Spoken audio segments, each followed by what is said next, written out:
Hello les amis, bienvenue sur la mécanique selon boule. Donc aujourd'hui on reprend la Mercedes. Donc c'est pas pour tester un produit ou pour faire du démontage, c'est pour, je pense avoir trouvé d'où vient la fuite d'eau qu'on avait eue au moment de la vidéo du remplacement de la pompe à eau. Donc si vous n'avez pas vu la vidéo, je vous mets ça dans la barre d'infos. Donc quand on a changé cette pompe à eau, on s'était aperçu que tout le liquide que je mettais tombait par terre. Donc on avait arrêté le véhicule, on avait arrêté la vidéo à ce moment-là. J'étais persuadé que c'était le radiateur d'eau. Donc je pensais partir sur cette option-là, de devoir démonter la façade pour enlever, extraire le radiateur d'eau, ce qui n'est pas obligatoire bien sûr, mais bon, pour moi voir l'état du véhicule en général. Et au moment de faire la restauration des phares, comme j'étais assis, que je pensais, ben, je me suis aperçu qu'il y avait des traces de rouille sur ce petit radiateur là, que vous pouvez voir en arrière-plan. Donc, comme c'est déjà un véhicule qui a tourné à l'eau pendant l'hiver, donc le bloc a dû rouiller, il a laissé des traces, et de ce fait-là, ben, l'eau qui s'écoule du radiateur a laissé aussi des traces. Donc, en regardant de plus près, ben, je me suis aperçu qu'il y avait un élément du radiateur qui avait carrément explosé, donc qui s'est carrément éventré. Donc, j'ai remis un litre d'eau pour voir, et il se fait que ben, ça coule bien de là. Donc, notre but aujourd'hui, ça va être de retirer ce radiateur-là, plutôt que le remplacer, vu que je ne sais toujours pas l'état général du moteur, vu qu'il n'a pas tourné pas plus de 5 minutes depuis que je l'ai, on va chanter le circuit, c'est-à-dire qu'on a une entrée d'eau et une sortie d'eau qui repart vers l'échangeur gasoil eau, et on va le chanter de façon à ce que on peut remettre en route le véhicule sans avoir ce radiateur là. Donc on va faire soit un coude ou soit je vais rebrancher le circuit entrée sortie avec une durite. On verra quand on aura démonté le radiateur si on a la place. Et après, on mettra le véhicule en route et on essaiera de voir s'il n'y a plus d'anomalie au niveau du liquide de refroidissement. Si le véhicule ne monte pas en température, si on n'a plus de fuite. Et à partir de là, on verra si les prochaines étapes. Si pour moi, le principal, c'est de voir comment tourne le véhicule. Ce qui n'a pas encore été le cas jusqu'à aujourd'hui. Donc le fait d'avoir trouvé ça et que je peux justement intervenir dessus sans faire son remplacement, c'est super intéressant pour moi. Et de ce fait, on va pouvoir faire une vidéo là-dessus aujourd'hui. Donc on croise les doigts pour tout à l'heure en espérant qu'il n'y aura plus d'autres problèmes. Voilà. Allez, c'est parti. Donc voilà, c'est parti. Donc on va essayer de retirer les deux petits colliers sur les durites. Bon, bien sûr, du coup, l'accès m'arrange fortement du fait que j'ai retiré le pare-choc. Ça aurait été beaucoup plus compliqué pour l'enlever s'il y aurait eu le pare-choc. Donc je vous invite, si vous voulez intervenir sur ce petit radiateur là, d'aller voir la vidéo dans la barre d'infos sur le démontage du pare-choc.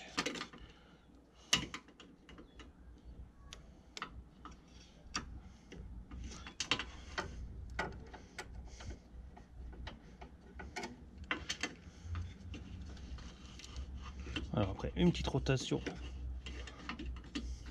pour décoller la durite.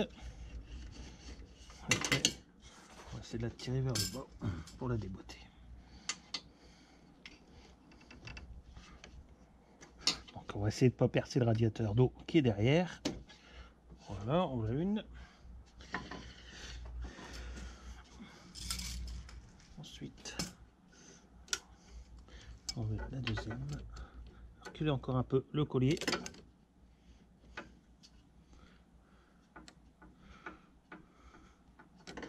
Voilà, j'essaie de faire pivoter. Voilà, c'est décollé.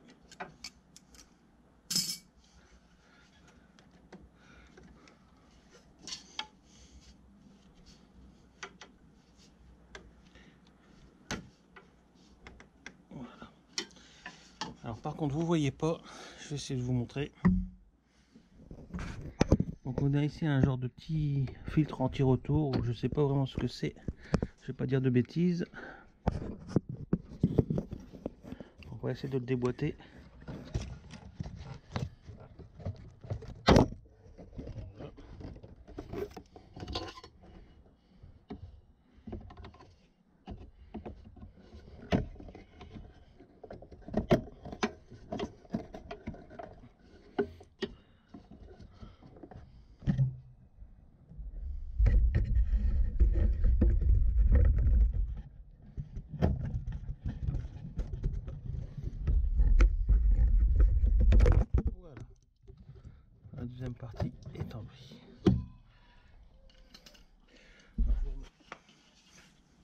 Donc après, à partir de là, je crois que le radiateur n'est que emboîté dans un petit support en plastique.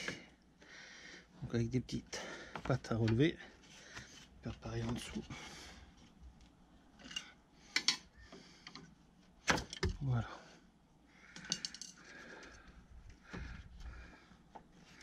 Bon, par contre, j'ai le serpentin qui est juste en façade qui va m'embêter. Ouais. Ouais. On va voir comment les fixer.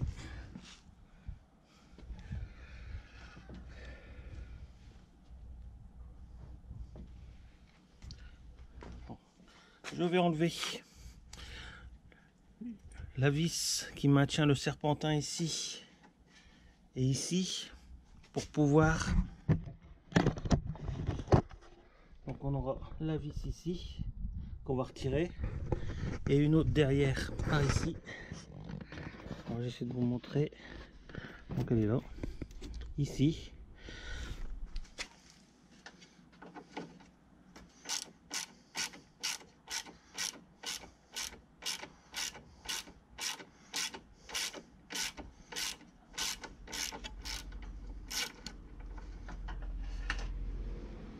On voit une, bon, peut-être que là il y en aurait peut-être eu assez, mais je vais quand même dévisser la deuxième.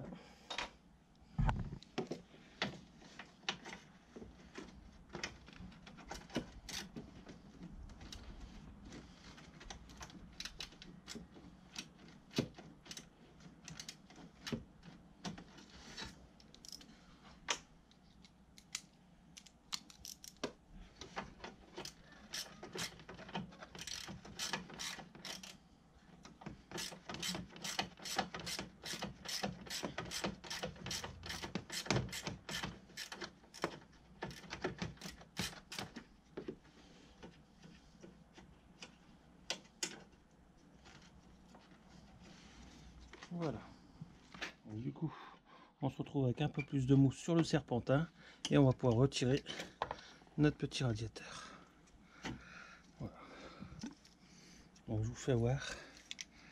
Donc, là, vraiment une petite explosion au niveau du tuyau. Donc on a un beau petit trou là. Donc on a des deux durites. Donc notre objectif ici, ça va être de brancher la durite du haut avec la durite du bas. Donc comme j'ai vu au moment de démonter la durite dessus, voilà, ici il y a possibilité de faire un raccord. Donc on veut la durite qui est là.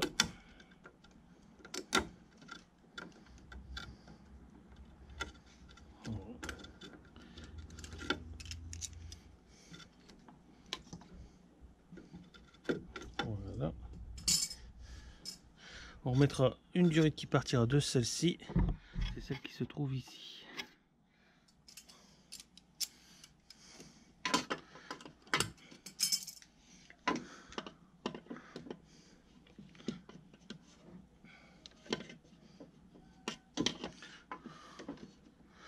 Bon. Mais ma passe ne passe pas.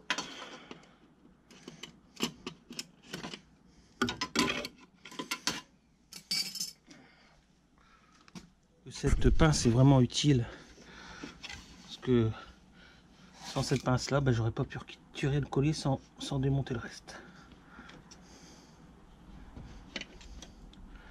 Donc on va pousser la durite,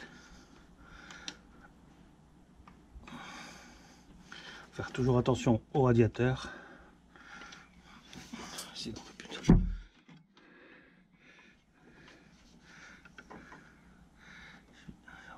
Serrer un peu plus fort.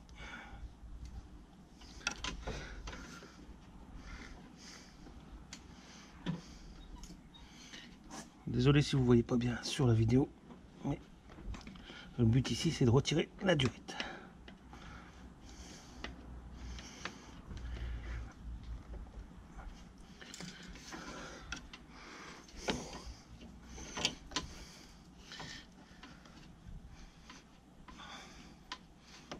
Voilà, j'ai mis le collier vers l'avant comme ça il reste pas en appui. Si j'ai eu l'impression qu'il continue à appuyer sur la durite, ouais c'est ça, ça va beaucoup mieux. Voilà, donc deuxième petite durite d'enlever. Bon, maintenant, j'ai prévu alors une durite de raccordement avec deux petits colliers. On va venir rebrancher. J'espère que j'ai pris la bonne dimension. Voilà, c'est du 8. On va venir rebrancher sur l'arrivée.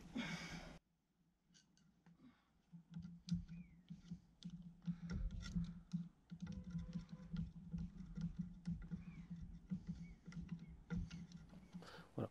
Par contre, je répète, c'est vraiment à titre de dépannage, c'est pour les tests. Ça peut aussi vous arriver, vous cassez le radiateur, enfin vous percez le radiateur pour une raison ou pour une autre, et vous voulez vous dépanner, vous pouvez toujours utiliser cette méthode-là, qui fonctionne aussi pour les radiateurs de chauffage. Quand vous avez un radiateur de chauffage qui fuit dans votre habitacle, il suffit d'aller dans le compartiment moteur, relier ensemble les deux durites qui arrivent au radiateur de chauffage, et ça vous permet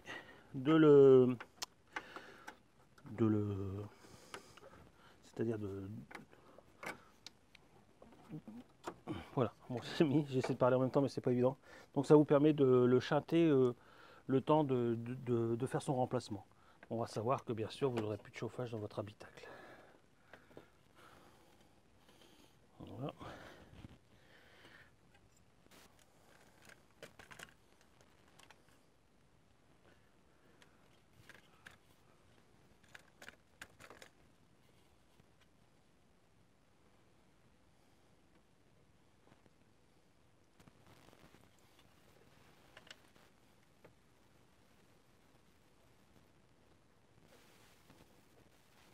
Alors je voudrais vous remercier aussi d'avoir joué le jeu sur ma page Facebook, pour ceux qui me suivent aussi sur Facebook, que j'avais mis un petit indice sur cette vidéo. Vous avez été nombreux à jouer le jeu, donc je suis content et puis je vous en remercie. Maintenant ça va être de rentrer la durite en bas.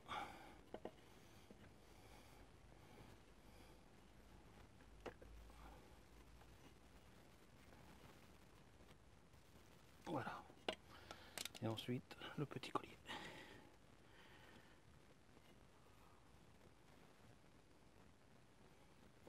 Desserre un petit peu.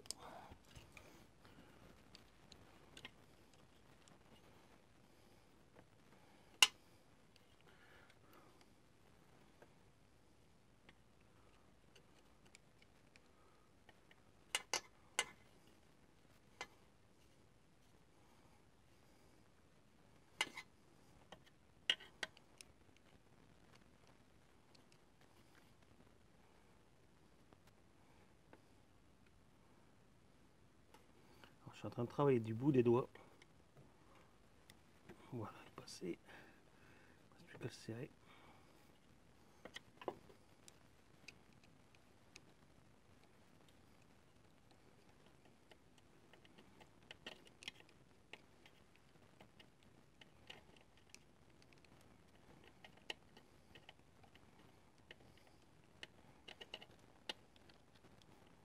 Voilà. Donc,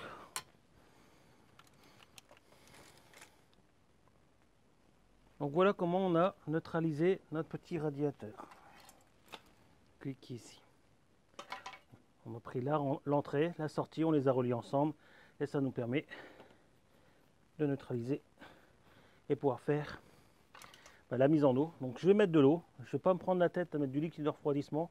Déjà de une, parce que si ça fuit encore quelque part, ça va aller par terre, même si je mets un bac. Et de deux, comme le circuit est dégueulasse, dans tous les cas, il va falloir que je lui fasse un nettoyage du bloc et du circuit complet. Donc autant utiliser de l'eau. Donc je vais mettre de l'eau de pluie, je prépare tout ça, on se retrouve tout de suite après.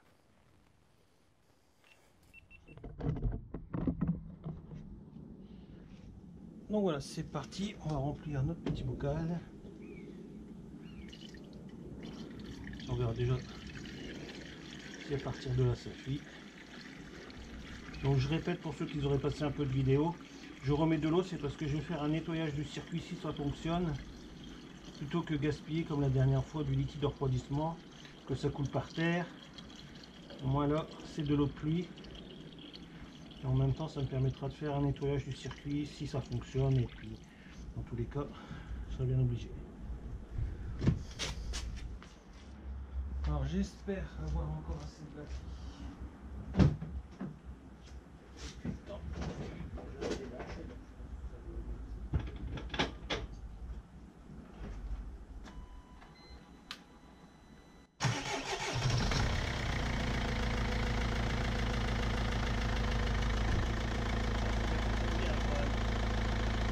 Un coup de clé, ça fait depuis la dernière vidéo qu'elle est là. Elle démarre tout de suite. Alors, je vais remettre de l'eau.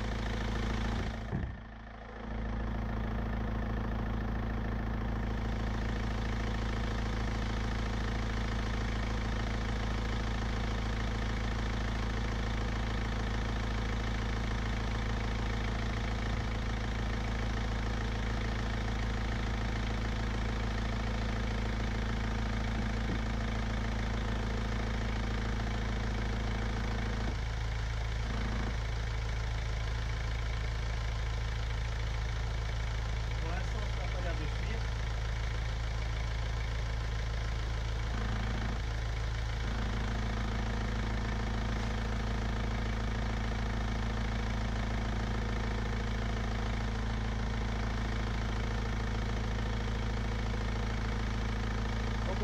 Je vais laisser tourner 5 à 10 minutes comme ça et on se retrouve tout de suite derrière. Donc voilà, après 5 bonnes minutes, je pense, pas plus.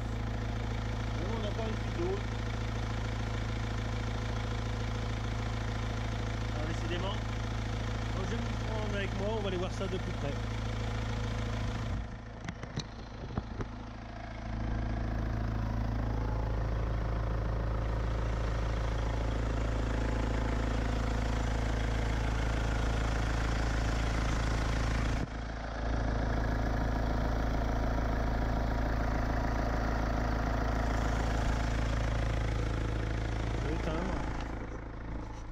Donc apparemment ça viendrait d'ici,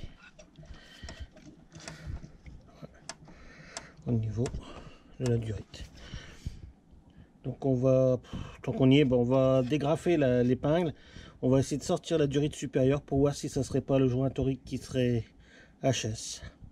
Allez, on prépare, je prépare tout ça puis on y va.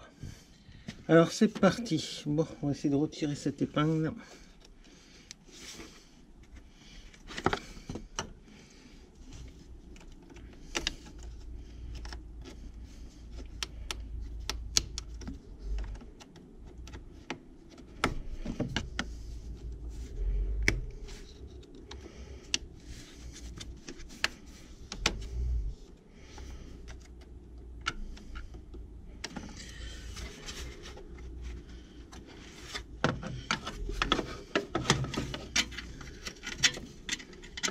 Bon, je pense que l'idéal, ça sera dans un premier temps enlever la durite, le turbo. Je verrai plus clair. Voilà. J'enlève la deuxième par-dessus. Je ne vous fais pas voir, c'est la même chose. Le but, c'est d'enlever la durite de l'intercolaire. Voilà. Ça, on verra un peu plus clair pour manger la graffe.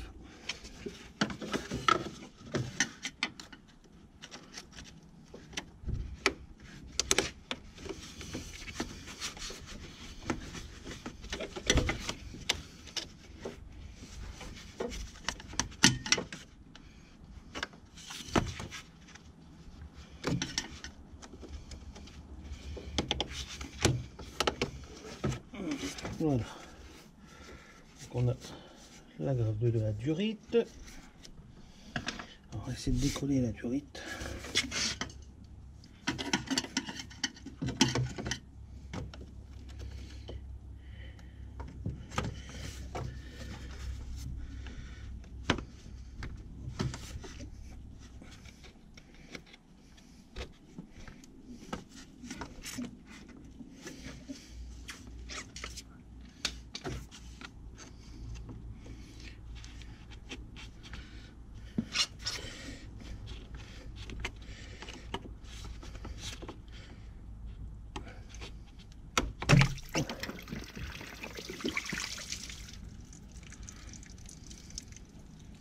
Bon, j'ai un petit peu d'eau qui est partie dans l'intercolaire, donc on démontera ça en même temps la prochaine fois. Dans une prochaine vidéo, on démontera l'intercolaire et on nettoiera ça.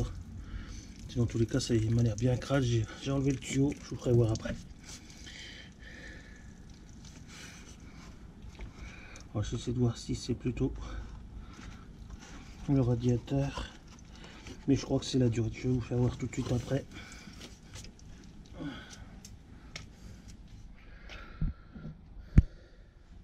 Donc voilà, comme vous pouvez vous rendre compte, on dirait que la bague qui maintient, enfin qui fait l'étanchéité en même temps du radiateur grâce au joint SPI, est carrément fissurée. Elle a gonflé aussi et apparemment l'eau doit s'écouler de là. Donc je vois pas de... Alors j'espère, ouais, ça doit être ça, ça a gonflé. Si je vois pas de fissure à l'intérieur, on a une fissure ici qui va jusqu'au joint torique. On en a une aussi à l'opposé. Donc je pense que le fait que ça coule, ça vient de là. Je vous fais voir en même temps la calamine au niveau du tuyau. Donc quelque chose d'impressionnant. Bon ben voilà, on est encore une fois pas avancé. Hein. Je suis un peu déçu là. Je vous reprends tout de suite après. Donc voilà les amis. On n'a pas encore beaucoup avancé aujourd'hui. Donc c'était bien lui pour la grosse fuite d'eau. Mais par contre, apparemment la durite là elle fuit aussi. Donc c'est fissuré au niveau de la bague en acier. Sur trois fois le tour. Et ici j'ai enlevé le joint torique et ça va la fissure va jusqu'au joint torique. Donc je pense qu'il n'y a plus d'étanchéité à ce niveau là. Donc je vais essayer de trouver cette durite là pour pouvoir remettre en eau et refaire un test. Donc on ne sait toujours pas si le moteur a subi des dégâts suite à ces problèmes d'eau, on va dire. On ne sait pas d'aujourd'hui. Donc plus j'avance et plus je me rends compte que peut-être des anomalies en ont créé d'autres. Peut-être que ça venu de là, la perte d'eau. Il a peut-être voulu mettre de l'eau pour dire contenir la fuite, et puis s'est aperçu qu'avec la gelée, il y a eu une autre fuite. Donc celle-là, celle du radiateur. J'essaie de plus ou moins me resituer les étapes. Donc ouais, un peu d'aide quand même aujourd'hui. Donc j'espère que la prochaine fois on pourra la laisser tourner un peu plus longtemps. J'ai vu au niveau du tableau de bord au moment de la mise en route avec le menu que il y avait quasiment 30 000 de vidanges de dépassés, qu'il y avait plus ou moins 8 à 9 défauts. Donc je vais voir pour si je peux pas me prendre un petit programme sur mon smartphone pour pouvoir faire déjà un premier check dessus pour voir ce qu'il en est. Si dans tous les cas j'ai pas de valise, donc peut-être plus tard ou je ferai venir quelqu'un. Enfin bref, c'est autre chose. Donc voilà, c'est tout ce que j'ai à mettre en vidéo pour aujourd'hui. Désolé, j'aurais préféré aller un peu plus loin, faire tourner le véhicule plus longtemps, et puis voilà, c'est pas le cas. Que dire d'autre? Si cette vidéo vous a plu, si le projet de C220 vous plaît toujours autant, n'hésitez pas à lâcher des pouces, c'est très important pour la chaîne, pour moi aussi, pour la vie que vous avez de moi. Plus il y aura de likes, mieux ça sera, aussi bien pour moi que pour la chaîne. Donc n'hésitez pas, un petit clic, ça prend 2 secondes et c'est tout bonheur pour la chaîne. Voilà. Sinon, si vous tombez sur cette vidéo et vous n'êtes pas encore abonné, n'hésitez pas à aller vous abonner. N'oubliez pas non plus d'activer cette fameuse petite cloche de notification qui vous donne tout de suite l'information que je viens de mettre une vidéo en ligne. Et puis lâchez tous vos commentaires sous la vidéo comme d'habitude, vous savez bien que j'y réponds. Voilà, alors à très bientôt sur la mécanique selon boule pour d'autres vidéos.